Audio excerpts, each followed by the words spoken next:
पासवान साहब से कि आप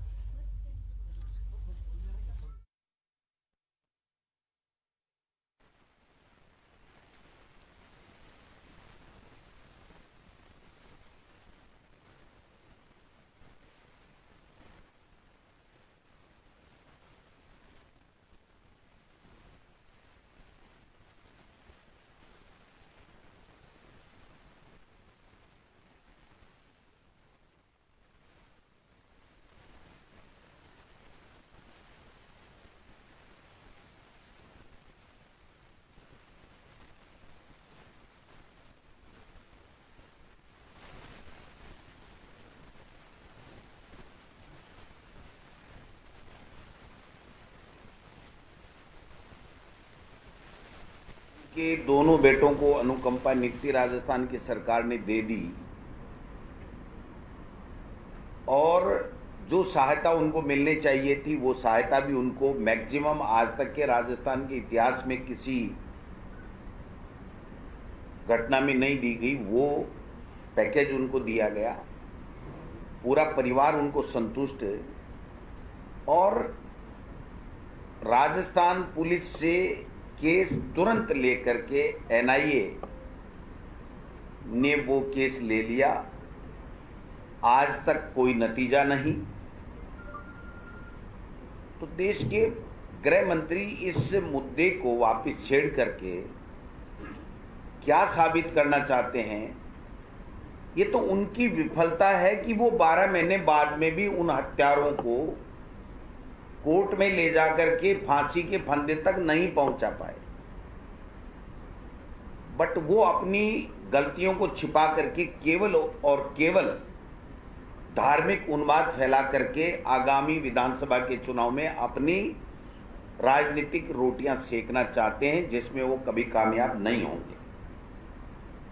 दूसरा, एक गलतफहमी उनको है कि मोदी जी के चेहरे के ऊपर फिर वो 300 सीटें लाएंगे।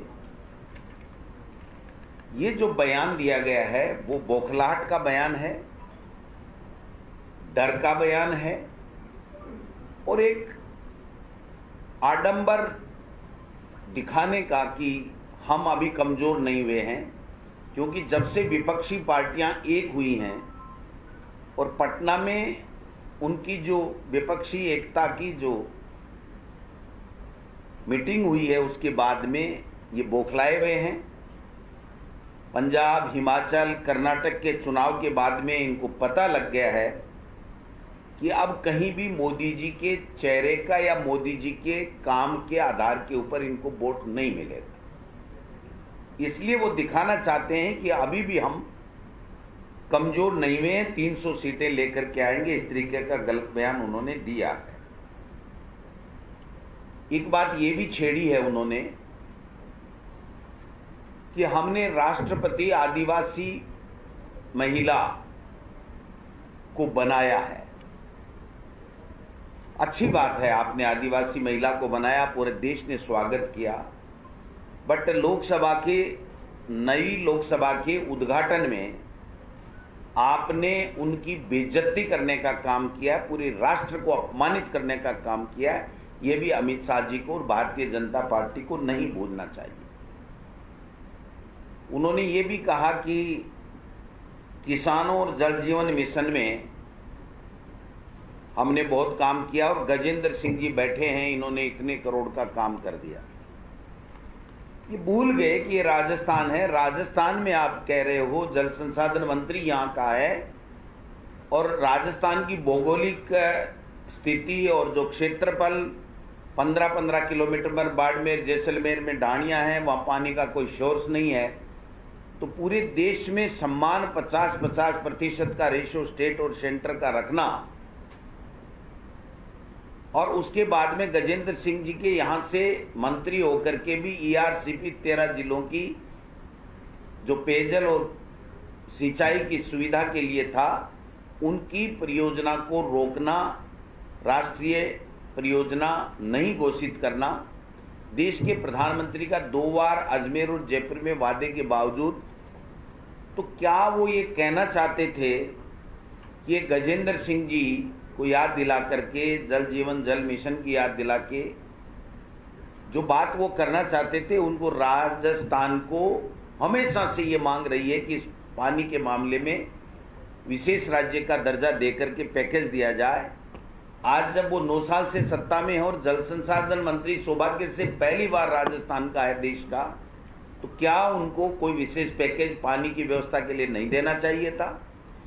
क्या उनको 50-50 रेशे से राजस्थान की भौगोलिक परिस्थिति और क्षेत्रफल को देखते हुए छूट की बात नहीं करनी चाहिए थी? क्या ERCP को राष्ट्रीय परियोजना की बात उनको आज नहीं कहनी चाहिए थी? यानी राजस्थान के साथ, हितों के साथ में हम खिलवाड़ करेंगे और भाषण पे भाषण दे करके और चले जाएंगे, ये उनकी आदत बन गई है। वो कह रहे हैं उज्ज्वला योजना में हमने इतने कनेक्शन दे दिए, 14% भी, जितने उज्ज्वला योजना के कनेक्शन थे 14% भी उनमें से कभी भरे नहीं गए, क्योंकि 1100-1000 रुपए का सिलेंडर आप सस्ता नहीं कर पाए थे। आप चूल्हा और एक सिलेंडर मुफ्त में दे रहे हो और फिर 1100 रुपये ले रहे हो, तो वो गरीब BPL का उज्ज्वला योजना में जिसने कनेक्शन लिया वो गैस को प्रति महीने कैसे काम में लेगा, ये आपने कभी नहीं सोचा। राजस्थान की सरकार, मुख्यमंत्री अशोक गहलोत ने उन माता बहनों को 500 रुपये में 12 सिलेंडर एक साल में देने का जो निर्णय करके उसकी क्रियान्विति चालू कर दी है, इस बात को अमित शाह जी को नहीं भूलना चाहिए था। दूसरा, वो ये कह के गए कि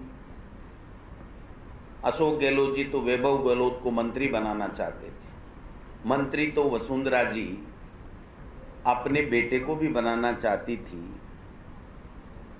2-3 बार के MP हैं, पिछली बार भी बनाना चाहती थी, NDA फर्स्ट में भी, NDA सेकंड में भी बनाना चाहती थी। क्या किया आपने?